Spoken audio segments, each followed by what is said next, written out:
Okay. Hello. Azam, right? Yes, two Azam? location. Yeah, can I confirm? 我当私造车司机已经7年了。我4点下午开始做工，做到凌晨4点，那个都要12个小时，最迟就是做到5点多了，真的是不能够再做了。你再做下去真的是好累。以前有做白天的，可是感觉白天的人他们就比较严肃，不知道为什么比较凶。晚上的人，他们好像可能要出去 party 啊、喝酒啊、找朋友聊天啊、聚一聚。这些人，他们感觉上他们的心情都很开心，你知道，放工一条龙那种感觉。所以我觉得他们比较开心哦。你开心啊，我也会比较没有这么压力。我最怕遇到乘客啊吐。吐的话，你说法？准备 plastic 给他们呢。吃饭是这样。好的，来，驾车尽量给他们一个比较 smooth 的 journey， 不要加太快，也不要太多 break， 然后拿把 feedback 给他们。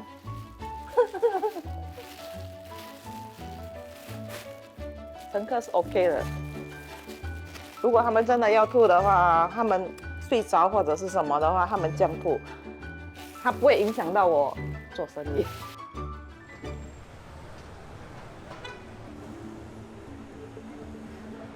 Stadium 有没有 concert 啊 ？Stadium 有没有 jam 啊？有没有人可以跟我讲啊？其实你讲寂寞哦，真的是会的。可是要是你有很多人呢，就是在群里啊，哎，你讲一句，我讲一句，你听一下，他听一下，他逗一下，你讲着笑一下，哎，其实他时间就很容易过，你就不会觉得，哎，这么辛苦了。死人了哦，怎么办？我们都会约出来一起吃饭了。休息过后，after that 我们又再开始啊。我看认识应该是有30年了吧，在咖啡店有时候碰到司机啊，都会聊上几句。那时候我跟我朋友看到他，稀有动物女司机，所以我们会这样说多聊一下。过后我们还邀请他说参加我们的工会。一般上人们的想法就是女司机驾驶技术会比较差，其实不然了，而且特别是他，我是觉得说还是走 night shift 的那种，哇，其实不简单，所以应该给他们多一点照顾跟支持了。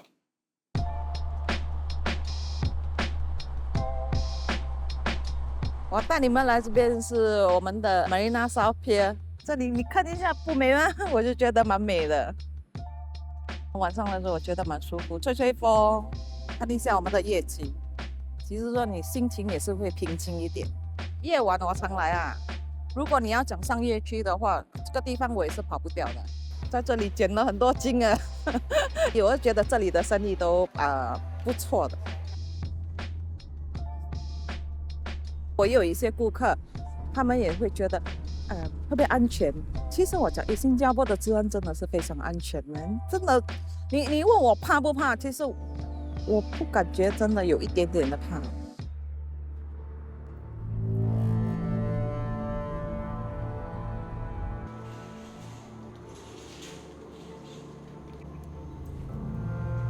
头头进来的时候，载着乘客，然后可能他这里没有夜灯。不知道是心理作用还是什么，就感觉有点毛骨悚然这样。要注意一下有没有一些 obstacle 在路上，可能等下你走过的时候，不小心走过的时候危险嘛。如果晚上开车，你就要注意一下有没有一些行人过马路啊，有没有一些脚踏车，那些驾车比较快的一些司机啊，晚上到了越迟就越多了。如果他们真的要驾驶快的话，他们都是会用那些 right lane。我通常都是，如果差不多到了10点半过后，我通常都是用第2或者是第3条 lane 了。偶尔你会看到一些车，他们不知道是喝醉还是什么，他们车走会摇晃的那种啊，你也是尽量避免啊，不要走在他的旁边后面，尽量离它远一点。你在路上做工的话，觉得是有一点辛苦的，可是久而久之，我也不知道在什么时候就觉得已经是习惯了，其实还蛮开心的。星期五到星期天是晚班司机载客的高峰时段，美兰会拉长这3天的工作时间，一天开足12个小时，然后星期一、星期二好好休息2天。拜五、拜六、礼拜我们大战300回合之后啊，其实拜一你休息啊，你补充先力是 OK 的。他拜一的乘客我觉得也是比较少了，钱赚不完的休息啊。休息真的是要走比较长远的路。以前我有经营自己的 event 的公司，可是在一个阶段的时候做得不太顺利的时候，就有一个朋友就问我要不要做私造车司机。做着头是抱着一个没有太过认真的看法去做这样，可是做着我就做到今天了。现在的人生目标就是存一笔钱啊，给自己退休，开心的那种安享晚年。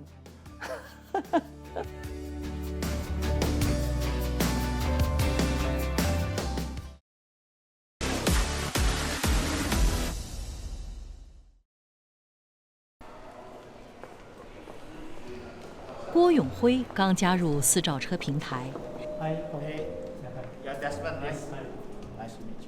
今天他会上个迎新课程，向经验老道的前輩司機學習。There's a checklist that I'll go through, and after that, you can ask me question after I finish it. 我当导师已经2年了，那么我教的新的司机应该有超过100个。我觉得这个是蛮有意义的，然后给新的司机比较一点信心，不会这样紧张。Make sure that you maintain good service so that your ratings will not drop. Okay? 蔡长南有9年的私照车驾驶经验，乘客评级也高。他2年前受私照车平台邀请担任导师，定期指导新手司机。我觉得要做一个好的制造车司机，就是需要有自律，就是每天一定要懂得什么时间开车，什么时间休息。因为做老板的跟现在开车也是一样，你没有人管你。Normally, the driving time will be in the morning peak hours, from 6 to 10 o'clock. 我们在外面开车一定要很注意，就是说安全第一。很多时候意外都是处于我们不让，所以人家要走，让他们走吧。I think it's these two, maybe. 之前跟一些全职的师傅聊天嘛，他们就是跟我介绍这个平台，就是很好做，就是做的蛮开心的，所以自己也想尝试。Come in, I will explain to you. Okay, this is a new driver that's under training. That's why I'm here. 新加入的时候，他们就鼓励我们参加这个介绍课程，所以可以从中了解更多它的这个程序的一些特征、功能。So Miss right here, right? 永辉之前也是名司机，开车载人、服务顾客都难不倒他。不过，私照车司机的工作却给他带来意想不到的挑战。头几天的挑战就是说，不知道去哪一些地区会比较有订单，就开始着急了，不知道要往哪里去。遇到一些状况，就是可能乘客上车后，突然间想改地点，这程序应该怎么做？就是通过这个课程，他们都有提到，都有指导我们。在成为司机之前，蔡长南开店做生意长达30年。后来科技转型因素，生意难做，9年前决定结束一切。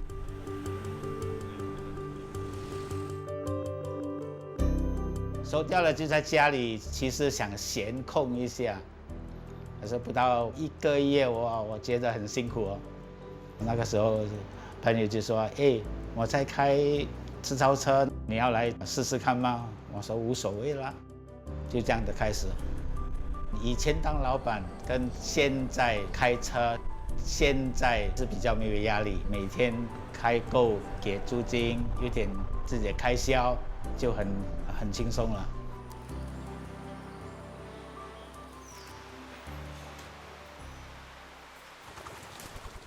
Mr. To， 早安。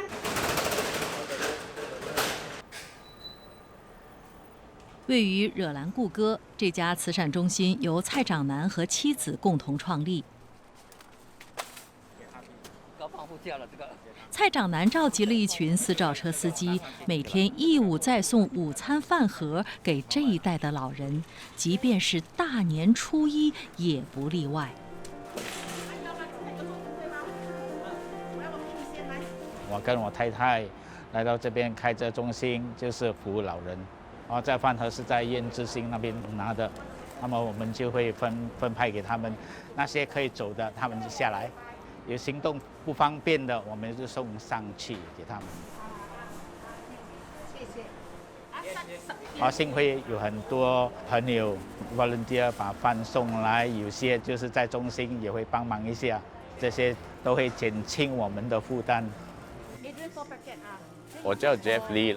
我认识大概有3年多左右了。我们有一个 driver check route， 他有问过我了，要不要做那个volunteer 帮忙一下。大概1个礼拜1次，大概3、4个钟头左右。哎呀，我相信这个是很有意义的事情了。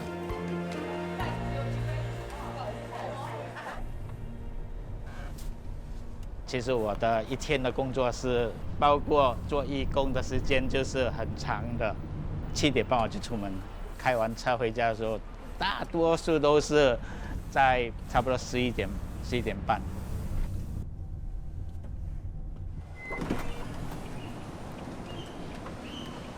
Hello, good afternoon. You are going to White Sand, huh?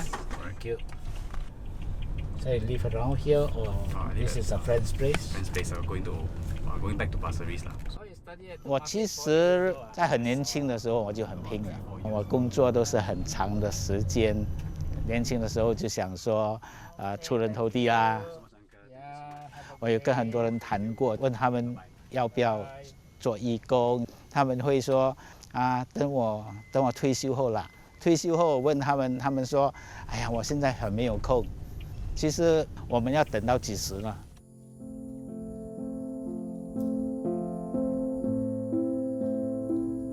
这边很幽静，所以我喜欢来这边就是休息。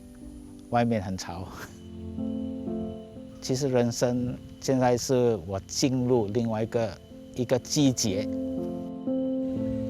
我觉得有很多退休人士就是生活的好像没有目标，可是我来讲，每天都很忙碌。即使退休，我跟很多人讲，就是我退休，其实我更加忙。我现在的人生目标就是回归社会，服务老人。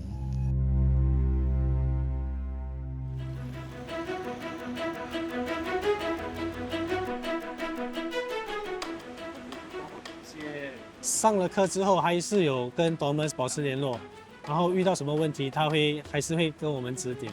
从 Thomas 身上学到怎么在最短的时间可以得到最大的收获。The person who in Orchard Ion, then he say key wrong address, then he change his current location go to Sentosa Cove. 目前为止，我觉得开得开心，然后又不会影响到我想要的自由时间，可能可以继续更长久的做这个私造车。遇到好的顾客的时候，他们知道你在除了开车，还有去服务老人，他们会说哇，你称赞你一下啦，这些都是对我来讲是一种鼓励。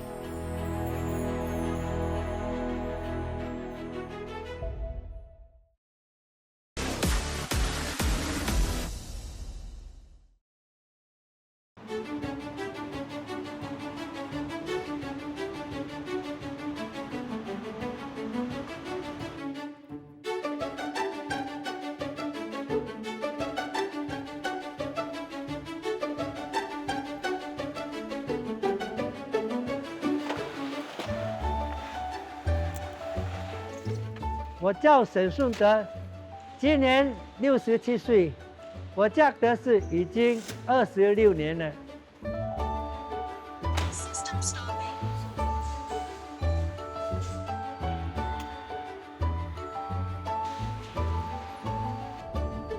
我每天大概6点多7点出门，一直走到大概12点多我就去用餐，大概2点左右我就又开始我的走车行程，再到3点多4点左右。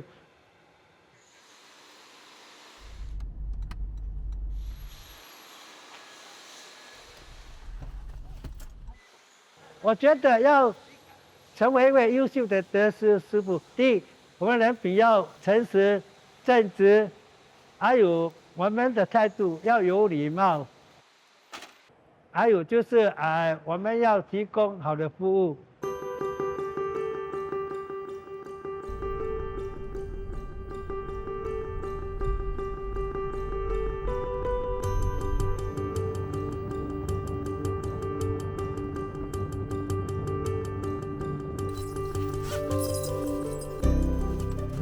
谢谢你哦 ，Have a good day 哦。路边的现在会比较没有这样多了，因为可能每个都会应用这个手机的方程式音乐德士。大概是2、3年前这样，到 COVID 之后就开始有变化，路边大概只占20% 这样了。我不考虑转行，因为我觉得这份工作对我来讲很适合我。经常说我没有想到要，因为我觉得这是比较专业化，而且这是我们的公司的福利比较优厚。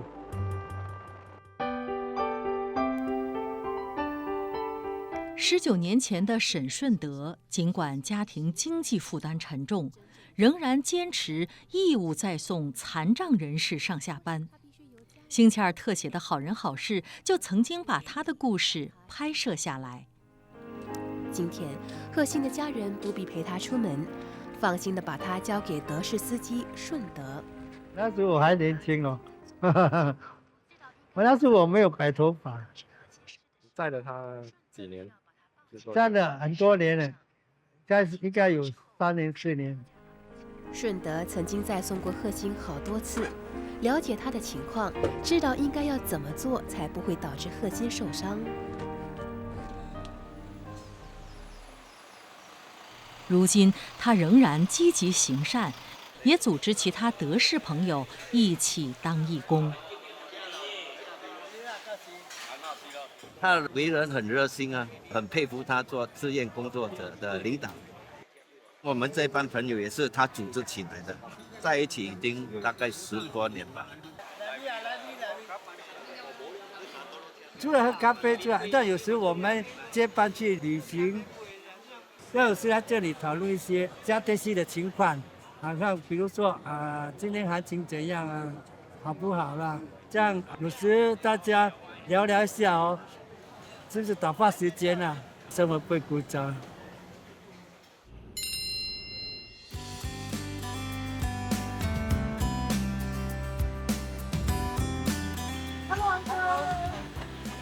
Morning， 你好，你好。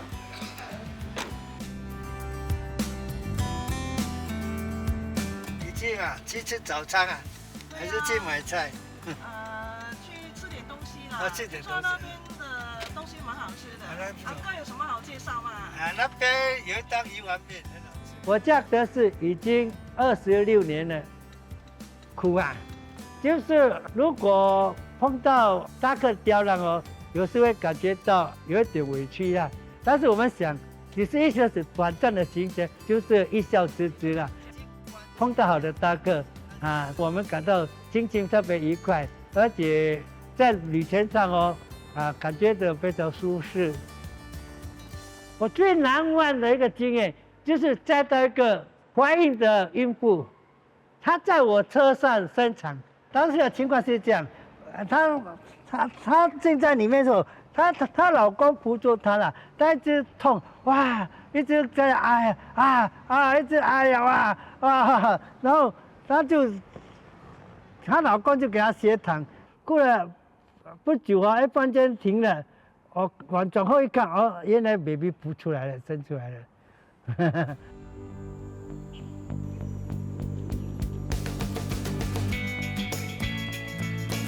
他的德智师傅这样多年在了不同宗教、不同信仰、不同语言以及不同国际的乘客，领悟到人生的百态。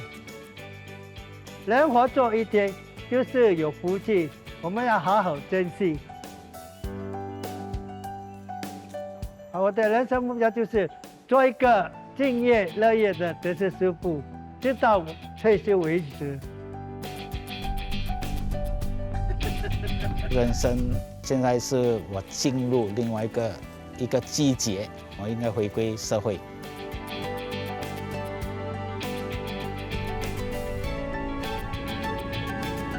我做了7年，我的领悟就是要乐观的去面对一切。